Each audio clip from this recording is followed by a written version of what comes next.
When I think of being a pastor theologian, at least for me, it means basically just being a pastor.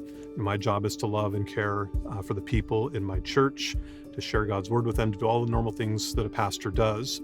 A few years ago, when we were blessed to have some new folks coming to our church who had virtually no background at all in the Bible, never opened a Bible before, didn't know anything about Christian faith. And it kind of started raising for me the question of where do we begin? And started looking around for some resources and realizing a lot of the resources don't quite capture it the way that I wanted to. And so I kind of put together a plan for starting at the beginning of the Bible in Genesis 1, working through stories of the Bible through to the end of Revelation 22, and along the way introducing Christian doctrines as we went and kind of building a catechism to go with that.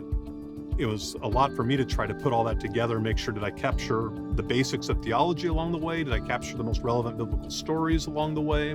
And at some point in that process, I was able to bring that idea into our fellowship group and get some feedback from them that helped improve it, and then also the encouragement that, hey, this is a really valuable project. You should really keep moving forward with it. When I'm working on a project like that one or other projects too, it's, in my mind, the more eyes, the better to help improve it, to sharpen it. Then it's helpful to bring it to people who have a theological background as well to help me clarify and state things as clearly as I can on the theological side, and also just think about the big picture, what I might have missed.